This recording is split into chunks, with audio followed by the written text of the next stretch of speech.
Sir ನಾನು ಯಾಕೆ ಮೇಲಕ್ಕೆ ಬರಲಿಲ್ಲ ಅಂದರೆ ಅದಕ್ಕೆ ಬರಲಿಲ್ಲ. ನಾನು ಬರಬಾರ್ದು ಹೋಗ್ಬೇಕು ಅಂತಿದ್ದೆಲ್ಲ ಬಸವಣ್ಣವ್ರಿಗೆ ಅವಮಾನ ಮಾಡಿದಾಗುತ್ತೆ. ಬಂದ್ಬಿಟ್ಟಿದ್ದೀವಿ, ಒಳಗೆ ಬಂದ್ಬಿಟ್ಟಿದ್ದೀವಿ. ಬಂದ್ಬಿಟ್ಟಾದ್ಮೇಲೆ ನಿಜವಾಗ್ಲೂ ಅಲ್ಲೆಲ್ಲ ಹೊರಗಡೆ ಇದ್ದಾಗ ಯಾರನ್ನ ನಾನು ಫೋನ್ ಮಾಡಿ ಕೇಳ್ಕೊಬೇಕಿದ್ದು ಜನ ಅವರೇ ಅಂತ ನಾನು ಗೊತ್ತಿರಲಿಲ್ಲ. ನಾವು ಅವಮಾನ ಮಾಡ್ತಿದ್ದೀವಿ ಬಸವಣ್ಣವ್ರಿಗೆ. ಜಯಂತಿ ಮಾಡ್ತಾಯಿಲ್ಲ ನಿಮ್ಮ ಸರ್ಕಾರ ಅಥವಾ ನಿಮ್ಮ ತಾಲೂಕು ಆಡಳಿತ ಅವಮಾನ ಮಾಡ್ತಿದ್ದೀರಿ.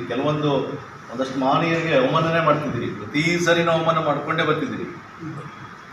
ಯಾಕೆ ಅಂತ ಗೊತ್ತಿಲ್ಲ. ಇಲ್ಲಿ ಒಂದು ಕಡೆ ಸಮುದಾಯದ ಮುಖಂಡರುಗಳಿಗೂ ಬರೋದಿಲ್ಲ.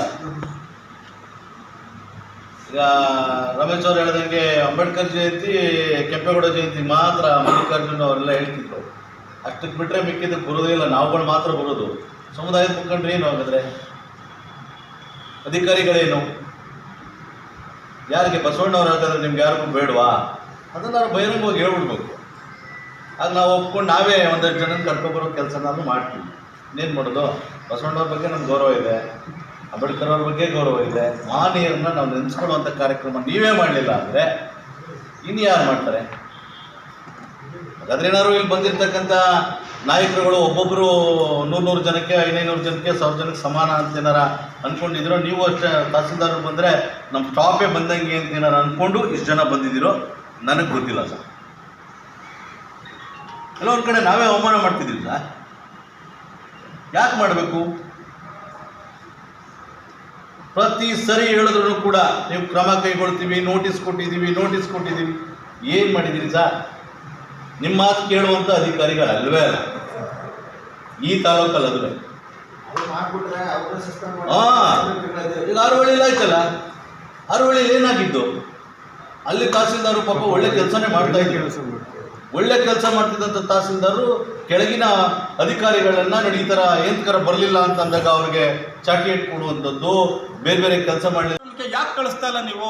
ಹಾಗಾದ್ರೆ ನೀವು ಬಸವ ವೈರಿಗಳ, ಬಸವ ಸಿದ್ಧಾಂತದ ವಿರೋಧಿಗಳ, ಅಥವಾ ರಾಷ್ಟ್ರೀಯ ಹಬ್ಬಗಳ ಆಚರಣೆಗೆ ನಿಮ್ಮ ಲೆಕ್ಕಕ್ಕೆ ಇಲ್ವಾ? ಸರ್ಕಾರದ ಮಾರ್ಗಸೂಚಿ ಅಂತಂದ್ರೆ ಬೆಲೆನೇ ಇಲ್ವಾ? ಇದೆಲ್ಲವನ್ನ ನಾವು ಗ್ರಹಿಸ್ಕೊಳ್ಬೇಕಲ್ವಾ? ಇಂಥದ್ರಲ್ಲಿ ಈಗಾಗಲೇ ನಾವು ಭಾಳಷ್ಟು ಸಲ ನಮ್ಮ ಕುಮಾರಸ್ವಾಮಿ ಅವರು ಹೇಳಿದ್ದಾರೆ, ಸುರೇಶ್ ಅವರು ಹೇಳಿದ್ದಾರೆ, ನೀಲಿ ರಮೇಶ್ ಅವರು ಮಾತಾಡಿದ್ದಾರೆ. ಬೇಕಾದಷ್ಟು ಸಲ ನಾವೆಲ್ಲರೂ ಮಾತಾಡ್ತಾ ಇದ್ದೇವೆ, ಇನ್ಕ್ಲೂಡಿಂಗ್ ಚಂದ್ರವ್ರು ಒಂದ್ಸಲಿ ದೊಡ್ಡ ಜಗಳನೇ ಮಾಡಿದ್ದಾರೆ, ಕೃಷ್ಣಪ್ಪ ಅವ್ರು ಜಗಳ ಮಾಡಿದ್ದಾರೆ. ಎಲ್ಲ ಅಧಿಕಾರಿಗಳು ಯಾಕೆ ಇಂಥ ಕಾರ್ಯಕ್ರಮಗಳಿಗೆ ಬರ್ತಾ ಇಲ್ಲ? ಈ ಕಾರ್ಯಕ್ರಮಗಳನ್ನು ಮಾಡೋ ಉದ್ದೇಶನಾದರೂ ಏನೋ ಜನಮಾನಸಕ್ಕೆ ತಿಳಿಸಬೇಕು ಅಂತಂದರೆ ಕಾರ್ಯಕ್ರಮಗಳಲ್ಲಿ ಅಧಿಕಾರಿ ವರ್ಗದವ್ರು ಇರಬೇಕು. 38 ಇಲಾಖೆ ಇದೆ. 38 ಇಲಾಖೆನಲ್ಲಿ 38 ಜನ ಭಾಗವಹಿಸಿದ್ರೆ ಆ ವಿಚಾರಗಳು ಹೆಂಗೆ ಸ್ಪ್ರೆಡ್ ಆಗುತ್ತೆ? ನೀವೇನು ಕಾರ್ಯಕ್ರಮಕ್ಕೆ ನಮ್ಮದು ಭಾಷಣ ಕೇಳೋಕ್ಕೇನು ಬರಬೇಡಿ. ನಿಮ್ಮೊಳಗಡೆ ಇರ್ತಕ್ಕಂಥ ವೈಚಾರಿಕತೆನೂ ತಿಳಿಸಬೇಕಲ್ಲ. ಒಂದು ವೈಚಾರಿಕತೆ ಇಲ್ಲ ಅಂತಂದರೆ, ಒಂದು ವೈಚಾರಿಕತೆ ನೆಲೆಗಟ್ಟಿಲ್ಲ ಅಂತಂದರೆ, ವೈಚಾರಿಕತೆಯ ಪ್ರಸರಣ ಇಲ್ಲ ಅಂತಂದರೆ ಹೇಗೆ ಒಂದು ಕಾರ್ಯಕ್ರಮ ಯಶಸ್ವಿ ಆಗಲಿಕ್ಕೆ ಸಾಧ್ಯ? ಆ ಹಿನ್ನೆಲೆಯಲ್ಲಿ ಇನ್ನು ಮುಂದಾದರೂ ಕೂಡ ರಾಜ್ಯ ಸರ್ಕಾರ ಯಾವುದೇ ಒಂದು ಕಾರ್ಯಕ್ರಮವನ್ನು ಮಾಡಿದಾಗ ಅದರ ಮಾರ್ಗಸೂಚಿ ಎನ್ನುವ ಆ ಇಲಾಖೆಯ ಎಲ್ಲ ಅಧಿಕಾರಿ ವರ್ಗದವರು ಮತ್ತು ತಾಂತ್ರಿಕ ವರ್ಗದವರು ಇರಲಿ, ಯಾರೇ ಇರಲಿ, ಈ ಕಾರ್ಯಕ್ರಮದಲ್ಲಿ ಭಾಗವಹಿಸಬೇಕು ಅಂತಕ್ಕಂಥದ್ದು ನಮ್ಮದು ಅಗ್ರೆಸಿವ್ ಆಗಿರ್ತಕ್ಕಂಥ ಒಂದು ಮನವಿ ಇದೆ. ಅದನ್ನು ದಯಮಾಡಿ ಮುಂದಿನ ದಿನಗಳಲ್ಲಾದರೂ ಎಲ್ಲರೂ ಭಾಗವಹಿಸುವ ಥರದಲ್ಲಿ ಮಾನ್ಯ ತಾಲೂಕು ದಂಡಾಧಿಕಾರಿಗಳು ಅಗತ್ಯ ಕ್ರಮ ವಹಿಸಬೇಕು ಅಂತ ಹೇಳಿ ನಾನು ವಿನಂತಿ ಮಾಡ್ತಾ ಇದ್ದೀವಿ. ಅವ್ರು ಹೇಳಿದ್ರು ಕುಲವೆಂದು ಒಡೆದಾಡಬೇಡಿ ಅಂತೇಳಿ ಅವರ ಕಾರಣಗಳೇನಿದೆ ಆ ರೀತಿಲಿ ಬಸವಣ್ಣನವರು ಹೇಳಿದ್ರು, ಇವನು ಯಾರು ಅನ್ನೋ ಬರಲಿ, ಇವನೇ ನಮ್ಮವ ಎನ್ನೋ ಕೂಡಲ ಸಂಗಮ ದೇವ ಅಂತೇಳಿ ಸರ್ಕಾರವನ್ನು ಒಂದು ಹಬ್ಬ ಮಾಡಲಿಕ್ಕೆ ಹೇಳಿದ್ದಾರೆ. ಆದರೆ ಸರ್ಕಾರದವರು ಇಲ್ಲ, ಮಲ್ಲಿಕಾರ್ಜುನ ಹೇಳಿದಂಗೆ ದೊಡ್ಡದೈದು. ಆ 35 ಇಲಾಖೆಗಳಿದ್ರೂ ಕೂಡ 35 ಜನ ತುಂಬಿದರೆ ಆ ಸರ್ಕಾರದಲ್ಲಿ ಇಲಾಖೆಗಳಿಗೆ ಗೌರವ ಬರ್ತದೆ. ಬಸವಣ್ಣವರಿಂದನಾರು ಗೌರವ ಬರ್ತದೆ. ಯಾಕೆಂದ್ರೆ ನಮ್ಮ ಕನಕಪುರಕ್ಕೆ ಬಸವಣ್ಣನವರ ಬದಲಾಗಿ ಬಸವ ಜಯಂತಿ ಮಾಡಬೇಕಾದ್ರೆ BD ಜತ್ತಿಯವ್ರ ಮಗ ಅರವಿಂದ್ ಜತ್ತಿಯವ್ರು ಕನಕಪುರಕ್ಕೆ ಬಂದರು. ಯಾವ್ದು ನಾನು ಮಲ್ಲಿಕಾರ್ಜುನ ಅವರು ಕರೆದಿದ್ವಿ. ಈ ಕನಕಪುರ ತಾಲೂಕು ಆಫೀಸ್ ಮುಂದೆ ಈ ಭೂಮಿಗೆ ಬಾಬಾ ಸಾಹೇಬ್ ಅಂಬೇಡ್ಕರ್ ಮಹಾರಾಜರ ಮಗ ಯುವರಾಜ ಕೂಡ ಬಂದಿದ್ದಾರೆ. ಈ ಭೂಮಿಗೆ ಏನೋ ಒಂದು ಕನಕಪುರಕ್ಕೊಂದು ಶಕ್ತಿ ಇದೆ ಅಂತ ನಾನು ಹೇಳ್ತೇನೆ. ಯಾಕೆಂದರೆ ನಮ್ಮ ದೇಗಲ್ ಮಠ ಇರೋದ್ರಿಂದ ಬಸವಣ್ಣನವರು ಹೇಳಿರ್ತಕ್ಕಂಥ ವಿಚಾರ ನನಗೆ ಅವತ್ತೇ ಗೊತ್ತಾಗಿತ್ತು. ಇವತ್ತೇನು ಅಂದರೆ ವರ್ಕಿಂಗ್ ಡೇ ಅಂದರು, ಮೇ ಡೇ ಅಂದರು, ವಿಶ್ವ ಕಾರ್ಮಿಕರ ದಿನಾಚರಣೆ ಅಂದರು. ಕಾರ್ಮಿಕರು ಅಂದರೆ ಯಾರು ಒಂದನ್ನು ತಿಳಿಸ್ಕೊಟ್ಟಂಥವ್ರು ಬಸವಣ್ಣವರು ಅವಾಗಲೇ ತಿಳಿಸಿದ್ದಾರೆ. ಸರ್ಕಾರದಲ್ಲಿ ಸಂಬಳ ತೊಗೊಳ್ಳೋವಂಥವ್ರು ಎಲ್ಲರೂ ಕಾರ್ಮಿಕರೇ. ಪೌರ ಕಾರ್ಮಿಕ ಇರ್ಬೋದು, ಡಾಕ್ಟರ್ ಇರ್ಬೋದು, ತಹಸೀಲ್ದಾರ್ ಇರ್ಬೋದು, DC ಇರ್ಬೋದು, AC ಇರ್ಬೋದು, P1 ಇರ್ಬೋದು, ಜನ ಇರ್ಬೋದು. ಇದರಲ್ಲಿ ಯಾವುದೂ ಭೇದ ಭಾವ ಇಲ್ಲ. ಎಲ್ಲರೂ ಸರ್ಕಾರದ ಕಾಯಕ ಮಾಡ್ತೀವಿ.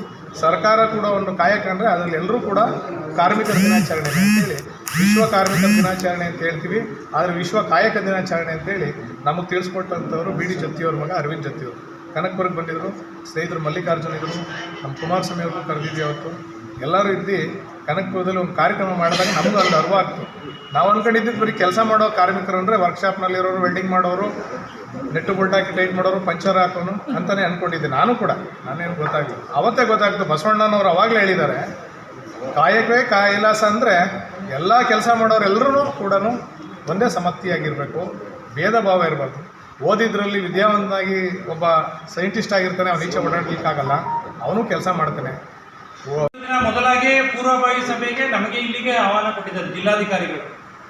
ಇಲ್ಲೇನು ಮಾಡ್ತಿದ್ದಾರೆ, ಯಾವುದೇ ಪೂರ್ವಭಾವಿಗಳ ಮಹನೀಯರ ಈ ಅಂಬೇಡ್ಕರ್ ಜಯಂತಿ, ಬಸವ ಜಯಂತಿ, ಕೆಂಪೇಗೌಡ ಯಾವುದೋ ಪೂರ್ವಭಾವಿ ಸಭೆಗಳು ಯಾಕೆ ಮಾಡ್ತಿಲ್ಲ? ತಹಸೀಲ್ದಾರೇ ಇಲ್ಲಿ, ಆಸೀನರ್ ಇಲ್ಲ. ನಮ್ಮ ದುರ್ದೈವ ಏನು, ಅವರೂ ಇಲ್ಲ, ಇವಾಗ ಯಾವುದೇ ಪೊಲೀಸ್ ಇಲಾಖೆ ಇಲ್ಲ, ಯಾರೂ ಇಲ್ಲ. ಏನು ಅಧಿಕಾರಿಗಳು ಇಷ್ಟೊಂದು ತಾತ್ಸಾರ ನಿರ್ಲಕ್ಷ್ಯ ಮಾಡ್ಕೊಂಡು ಬಂದಾಗೆ ಈ ಸಮಾಜನೂ ತಾಲೂಕಾಡಳಿತ ನಿರ್ಲಕ್ಷ್ಯ ಮಾಡ್ಕೊಂಡು ಬರ್ತಾನೆ ಇದೆ. ನಾನು ಇದು ಓದ್ಸತಿ ಇವರೆಲ್ಲ ಕುತ್ಕೊಂಡಾಗ ನಮಗೆ ಫೋನ್ ಮಾಡಿದ್ದು, ಸ್ವಾಮೀಜಿಗಳು ಬಂದು ಕೂತಿದ್ದಾರೆ, ಇಲ್ಲಿ ಕುತ್ಕೊಂಡು ಫೋನ್ ಮಾಡಿದ್ದು, ಬಂದ್ಬಿಡಿ ನೀವು ಅಂದ್ಬಿಟ್ಟು. ಯಾರು ಬಂದ್ಬಿಡ್ತಾರೆ? ಯಾಕೆ ಬಂದ್ಬಿಡ್ತಾರೆ ಇಲ್ಲಿಗೆ ಕಾರ್ಯಕ್ರಮಕ್ಕೆ? ಯಾರಿಗೆ ಮಾಹಿತಿನೇ ಇಲ್ಲ.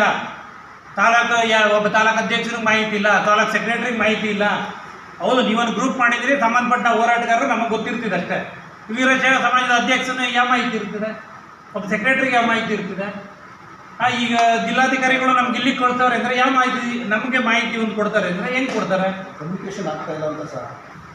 ಈಗ ತಾಲೂಕಾಡಳಿತ ಈಗ ಯಾಕೆ ನಿಮ್ಮ ತಹಸೀಲ್ದಾರ್ ಬರ್ತಿರೋದು ಕಾರಣ ಏನಿದೆ? ಬಸವಣ್ಣವ್ರ ಜಯಂತಿಗೆ ನಿಮ್ಮ ಯಾವ ಅಧಿಕಾರಿಗಳು ನಿರ್ಲಕ್ಷ್ಯ? ಈ ನಿರ್ಲಕ್ಷ್ಯಗಳನ್ನ ನಮ್ಮ ದೇವಸ್ಥಾನದಲ್ಲಿ ಕಾರ್ಯಕ್ರಮ ಯಥಾ ಪ್ರಕಾರ ಸಂಜೆವರೆಗೂ ನಡೀತಾನೆ ಇರುತ್ತೆ. ಸಮಾಜ ಬಾಂಧವರು ಕೂತಾರೆ. ಇದಕ್ಕೆ ಬೆಳಗ್ಗೆ 6 ಗಂಟೆ ಮೆರವಣಿಗೆ ನಡೀತಾನೆ ಇದೆ. ನಾವು ಈಗಾಗಲೇ ಇದು 2 ಸಾರಿ ತೋರಿಸಿದ್ದೀವಿ. ನಾವು ಒಂದು ಸಾರಿ ಮೆರವಣಿಗೆ ಮಾಡಿ ಇದ್ರ ಬಿಲ್ಡಿಂಗ್ KUB ಬಿಲ್ಡಿಂಗ್ ಮಾಡಿದ್ವಿ. ಇದಕ್ಕೆ ಕಳೆದ ಶಿವಕುಮಾರ್ ಸಾಹೇಬ್ರಿದ್ದಾಗ ಅದ್ದೂರಿಯಾಗಿ ಮಾಡಿದ್ದು, ಇದರಲ್ಲಿ ಅಂಬೇಡ್ಕರ್ ಭವನದಲ್ಲಿ ಮಾಡಿದ್ದು. ಇಚ್ಛಾಶಕ್ತಿ ಅಧಿಕಾರಿಗಳಿಗಿಲ್ಲ ಇಲ್ಲಿ. ಯಾವ ಮಾನ್ಯರು ಕಾಯಕವೇ ಕೈಲಾಸ ಅಂತ ಎಲ್ಲಿ ಕಾಯಕ ಎಲ್ಲಿದೆ ಇಲ್ಲಿ? ನಾವು ರಜೆ ತೊಗೊಂಡು ಕಂಟಿನ್ಯೂ ರಜೆ ಸಿಕ್ತು, ಎಲ್ಲ ಮನೆಗೆ ಹೋದ್ರು. ಕಾಯಕ ಏನು ಮಾಡ್ತಿದ್ದಾರೆ? ಅಲ್ಲೇ ಕೈಲಾಸ ಕಾಣಿಸೋದು. ಹಾಂ, ಫೋನ್ ಮಾಡಿ ನಾನೇ ಫೋನ್ ಮಾಡ್ತೀನಿ ಕೇಳಿ, 2 ಸತಿ ಫೋನ್ ಮಾಡ್ತೀನಿ, ಎಲ್ಲಿಗೂ ಬರಲಿಲ್ಲ ಅಂತ. ಅದಾಯ್ತು. ಅದಾದ ನಂತರ ಈಗ ನಾವೇನು ಎಲ್ಲ ಒಂದು ಗ್ರೂಪ್ಗಳಲ್ಲಿ ಒಂದು 3 ಗ್ರೂಪ್ ಇದೆ. ತಾಲೂಕು ಆಡಳಿತ ಗ್ರೂಪು ಮತ್ತು ರಾಷ್ಟ್ರೀಯ ಹಬ್ಬಗಳು ಅಂತ ಹೇಳ್ತಾರೆ, ತಾವೆಲ್ಲರೂ ಪ್ರೆಸ್ ಗ್ರೂಪ್ ಅಂತ ಇದೆ. ಅದರೊಳಗೆ ಎಲ್ಲರೂ ಹಾಕಿರ್ತೀವಿ. ನಾವು ಮತ್ತೆ ಹೇಳ್ತಾ ಇದ್ದೀವಿ, ಈ ಬಗ್ಗೆ ತಮ್ಮ ಒಂದು ವಿಚಾರಣೆಗಳು ಏನಿದ್ರು ಸಹ ಒಂದು ಗ್ರೇಡ್ 2 ಅಥವಾ ಗ್ರೇಡ್ 1 ಇವ್ರನ್ನ ಸಂಪರ್ಕಿಸಿ ತಮ್ಮ ಏನೇ ಒಂದು ಅನಿಸಿಕೆ ಅಭಿಪ್ರಾಯಗಳಿಗೂ ಸಹ ಕೇಳ್ಕೋಬೇಕಂತ ನಾವು ಹೇಳ್ತೀವಿ.